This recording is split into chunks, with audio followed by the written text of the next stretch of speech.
Estou devidamente trajado com essa capa de chuva que a Sony me enviou pra divulgar o filme. E assim, quem me conhece sabe que eu adoro slasher e eu gosto da franquia Eu Sei O Que Vocês Fizeram no Verão Passado. O primeiro filme não é um primor, mas ainda assim é divertido, tem cenas cômicas interessantes e no final das contas, ele ganhou uma sequência que também consegue ser divertida na medida do possível, mesmo com os trocentos erros. Já falei sobre esses dois filmes pra quem não viu meus dois vídeos aqui no canal. E eu tava empolgado pra assistir o novo Eu Sei O Que Vocês Fizeram no Verão Passado. Fiz análise de trailer, fiz vídeo de teoria, fiz também os vídeos, né, sobre os dois primeiros filmes pra também criar expectativa pra esse novo. E eu esperava que esse novo filme tivesse uma vibe dos Recalls de Pânico, que foram filmes que eu particularmente gostei bastante. Só que esse novo filme me entregou algo fraco. A crítica já tinha detonado ele alguns dias atrás e eu pensei, não, ele vai ser camp, ele vai ser cult, ele vai ser um filme divertido. E por um lado ele foi realmente camp e cult, mas será que divertido ele foi? Hoje eu quero falar sobre o filme sem spoilers, então vai ser um vídeo inteiramente sem spoilers. Depois eu vou fazer um comp, que eu tenho muita coisa a falar,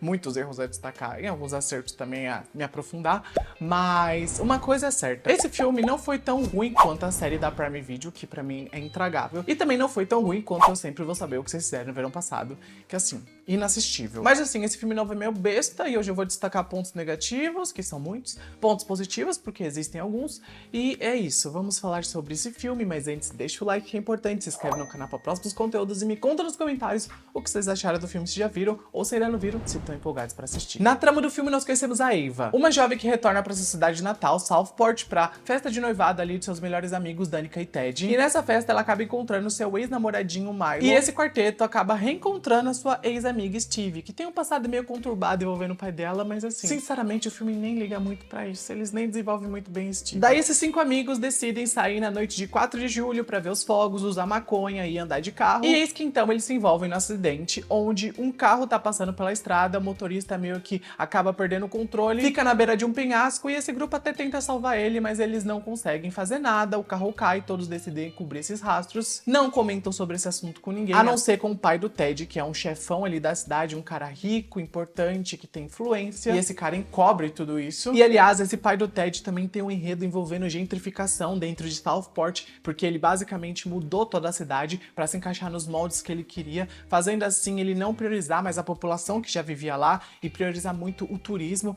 Então assim, existe um subenredo envolvendo isso, mas o filme tá cagando. Eles introduzem isso, depois meio que usam isso como uma motivação para algo no filme, mas tipo, desenvolvimento? Não precisamos. E além disso, o acidente de carro que os jovens causaram irrita muito qualquer ser humano que pensa, porque era um acidente. Tipo, não era igual no primeiro filme que eles realmente mataram alguém. Na verdade, aqui eles não tiveram sangue nas mãos, eles não fizeram algo errado, igual no primeiro, onde o grupo ali desova um corpo no rio. Então a razão pra tudo isso acontecer é idiota demais. E não existe tensão igual existia no primeiro, aqui é tudo muito artificial. Toda essa cena inicial é muito mal escrita e é muito triste isso, porque deveria ser um começo mais impactante pra essa história. Mas voltando a falar do filme, um ano se passa, vemos a Ava voltando pra Southport pra ir no noivado da sua amiga Danica novamente, porque ela separou do Ted e agora tá com um novo noivo, e ela também acabou se tornando BFF da Steve nesse meio tempo. E eis que então, nesse noivado, a Danica recebe um bilhete anônimo escrito Eu Sei O Que Vocês Fizeram no Verão Passado, e pouco depois, ela e os amigos descobrem que eles estão sendo perseguidos por um pescador, que tá caçando eles, basicamente, e pra entender como parar isso, a Ava vai buscar ajuda com a professora de psicologia, Julie James, e com o dono do bar de Southport, Ray Bronson, e assim, eles dois foram os únicos sobreviventes do massacre de 97, e a Ava achou meio que interessante ela ir correr atrás deles pra buscar ajuda. E uma coisa que eu preciso deixar claro logo nesse começo é que o filme não é ruim, ele só é fraco e cheio de problemas. Mas assim, existem filmes fracos e cheios de problema que a gente se diverte muito assistindo, e esse filme pode divertir algumas pessoas, mesmo que não tenha me divertido. Porque a diretora e escritora Jennifer Hobson fez algo tão absurdo com o roteiro desse filme, não existe lógica interna em tudo que tá acontecendo. E falta fluidez nas cenas, porque parece que a montagem do filme é apressada demais e também cheia de retalhos mal estruturados, e isso faz com que a história tenha um ritmo rápido, mas ainda assim esse ritmo rápido se torne tedioso. É muito doido pensar nisso. Mas ainda bem que eles tiveram uma escolha de elenco muito boa, mesmo que nem todos sejam bem aproveitados. Porém, quando uma das pessoas é bem aproveitada, como por exemplo a personagem da Madeline Klein, a gente consegue abstrair algumas coisas erradas que estão acontecendo ao nosso redor. E a Danica, vivida por essa atriz, é o alívio cômico do filme. E ela traz boas expressões de medo quando necessário. Ela entrega algumas cenas de perseguição muito mornas, mas que se tornam muito boas graças à performance da atriz. E ela ainda é a nossa diva, que mesmo depois depois de uma morte brutal, faz sua skincare. E as tiradas cômicas que ela tem ao longo do filme realmente são a melhor parte do roteiro dele. E assim, eram umas cenas dela que eu esquecia o quão esquisito tava o roteiro desse filme. Então eu conseguia abstrair as coisas, mas quando ela saía de cena eu pensava, nossa, mais um erro. E agora vamos falar da Ava, que é uma personagem determinada e que tem uma personalidade legal, mas ela acaba sendo meio que apagada por conta da história base dela, que não é tão sólida. E a Tilda Swinton teve um grande trabalho em trazer camadas pra essa personagem, mesmo que o roteiro não entregue essas camadas, ela conseguiu colocar na sua atuação isso. Porque quanto mais você para pra pensar na Ava, mais você percebe que ela é uma personagem bem vazia, que ganha até um sub-enredo envolvendo a sua relação ali com dois personagens. Um desses personagens sendo a Tyler, que é interpretada pela Gabriette, que eu não conhecia, e eu gostei da performance dela aqui. Ela entregou uma podcaster de true crime que vai pra Southport pra meio que investigar os assassinatos ali de 97, porque ela gosta disso. E a atriz conseguiu entregar algo legal, convincente. Ela teve uma cena de perseguição que funciona muito bem aqui no filme. Só que ela tá atrelada à Ava por conta de uma subtrama ali envolvendo o sexo punitivo que ela tem por conta do trauma que ela tem do passado. E sinceramente isso não faz nenhum sentido na trama. Eu queria muito ter encontrado sentido. Se você encontrou um sentido, coloca nos comentários que eu vou adorar ler. Porque pra mim isso não agregou, assim como o enredo da Ava com o Milo. E esse cara foi um zero à esquerda aqui no filme. Ele não acrescentou em nada na história. Na verdade, qualquer personagem masculino desse filme é descartável. O roteiro nem se dá o trabalho de construir algo em torno deles pra gente sentir ali algo quando eles forem atacados pelo assassino. Tanto que o Milo não tem personalidade alguma. Ele só serve de âncora pro rolê sexual da Ava ali, de BDSM. Rolê esse que nem ganha desenvolvimento aprofundado, então fica gratuito no filme. A gente também tem ali os noivos da Danica, porque ela tem dois no caso. Um deles tem uma boa cena ali de morte, que aliás tá no trailer, então ele literalmente só aparece pra morrer. Não ganha fala, não ganha nada, a gente só sabe que ele é alcoólatra. E o outro é o Ted, um jovem endinheirado que tem um pai ali bonzudo na cidade, como eu já tinha mencionado. E essa é a definição dele, porque de resto, o filme não se preocupa em desenvolver ele ou dar alguma característica interessante. A não ser que ele é gostoso. Mas gostoso por gostoso, existia Ryan Phillippe no original, que interpretou o Barry muito melhor, conseguiu trazer muito mais personalidade pro Barry, mesmo ele nem sendo o principal. E o filme até tenta replicar um pouco os trejeitos do Barry no Ted. E também tenta replicar até situações nesse filme. Esse filme realmente tenta copiar muitas coisas do original, como uma homenagem, eu diria. E também tenta copiar muitas coisas de Pânico, e não foi como homenagem, foi realmente cópia, tipo, deu certo em Pânico, vamos copiar. Mas assim, as cenas do Ted que funcionam aqui no filme são cenas de confronto que ele tem com o pescador. E algumas dessas cenas, aliás, vão até gerar alguns debates entre as pessoas, porque, meu, olha o tamanho do Ted. Porque, meu, o Ted vai dar uma coça no pescador em um momento, e tipo assim, depois que você descobre que é o pescador, você fica, nossa, esse era o pescador? Ele recebeu uma coça, tipo, ele tá super de boas. Não que isso seja um problema, porque se fosse realmente um grande problema do filme, eu tava feliz. Tipo, ai, não apareceu um hematoma.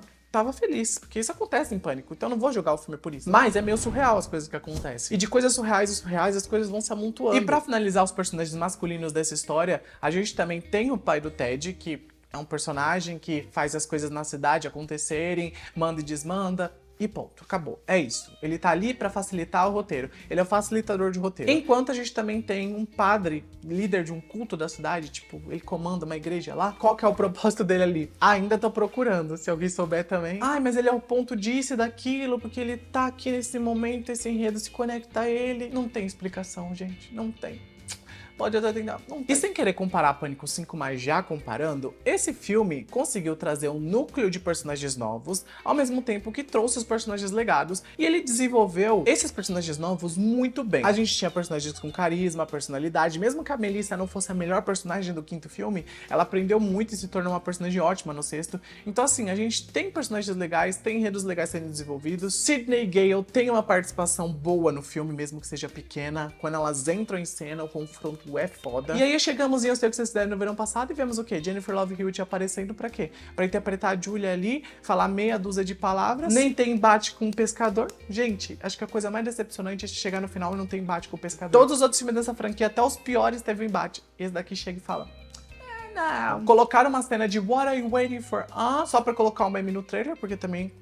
ficou por isso. E assim, é muito triste, né, ver a Jennifer Love Hewitt sendo trazida pra não ter uma cena com impacto, pra ela, sei lá, sentar numa mesa e tomar chá com a Ava e dar umas dicas de como encontrar o assassino.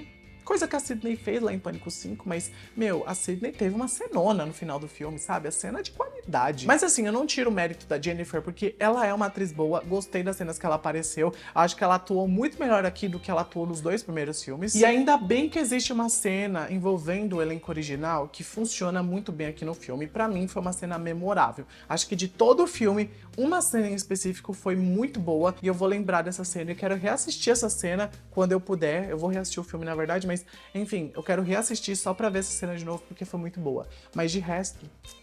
isso é porque eu nem falei do Fred Prinze Jr., tá, gente? Que esqueceu o carisma em casa quando foi gravar o filme. Era notável que ele não queria estar ali. Tava na cara dele, estampado. Assim, os 2 primeiros filmes, ele teve uma participação grande? Não teve. Não teve. No primeiro, ele sumiu pra gente achar que ele era o assassino. No segundo, ele meio que correu ali pra encontrar Julie, pra salvar ela. Saiu do lugar onde ele tava, foi até as Bahamas, fez todo aquele paranauê. No primeiro também, ele salvou a Julie no final. Então ele era meio um white savior, mesmo que ele não aparecesse muito. E agora, nesse filme, ele tá totalmente descaracterizado, ele tá incoerente nas suas ações. Principalmente a gente olhando quem ele era antes. E o roteiro insiste em dar ali uma ênfase no trauma e como o trauma afeta as pessoas. Só que o roteiro não trabalha isso bem. A diretora realmente tem uma dificuldade. Eu acho que o grande problema tá na dificuldade do roteiro em entender os seus personagens. Porque todo esse rolê do trauma reflete em todos os personagens. Reflete mais em um do que em outro. Mas todos os personagens têm essa questão do trauma. Só que os traumas não são abordados bem aqui no filme. E esse era um dos pontos importantes que deveriam ser abordados. E ó, já tô falando demais, né? Esse vídeo vai ficar muito longo, mas pra finalizar, vamos falar do pescador, que nunca foi uma figura marcante no mundinho slasher, mas assim, eles prometeram tanto nesse filme que o pescador seria mais brutal, que as mortes seriam mais intensas, e eu fui assistir achando que eu via algo bem explícito. Mas nada muito uau acontece aqui. Tem uma outra cena que são legais, uma que acontece no jardim, por exemplo, e a outra que acontece na casa da Danica,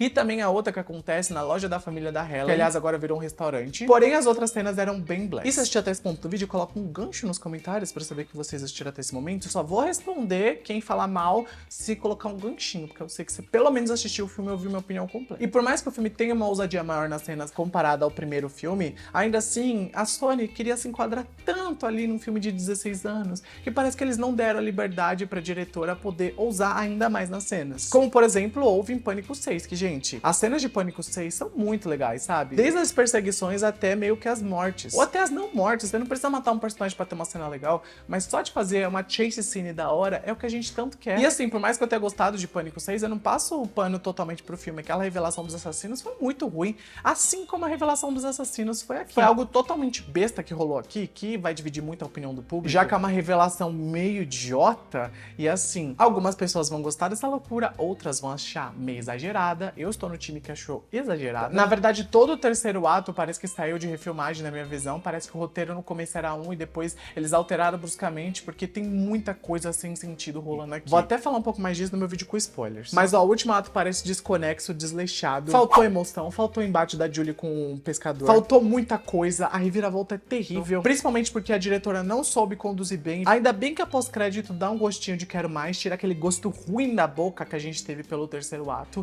Eu acho que a pós-crédito vai ser o ponto onde as pessoas vão sair satisfeitas da sessão, então aguardem pra mim. Mas de fato esse filme é uma pataquada. Eu achei fraco, sem molho, roteiro desleixado e cheio de buracos. As cenas de perseguição, só algumas funcionaram. E as motivações dos assassinos foram ridículas. Isso sem contar que o ritmo e o tom são irregulares aqui no filme. Já que ele é muito picotado entre as cenas, não tem uma transição boa entre os momentos. E pra mim o que salva são Danica e Eva, algumas mortes e a aparição de uma estrela ali do filme original, que também é impactante. Mas era isso que eu tinha pra falar. Me conta aí se vocês vão assistir o filme ou se já assistiram. Me conta o que acharam. Eu quero muito saber a opinião de vocês. Deixa o like, que é importante. Se inscreve para próximos conteúdos. Eu fico por aqui. Beijo e tchau. Vou ali matar umas pessoas.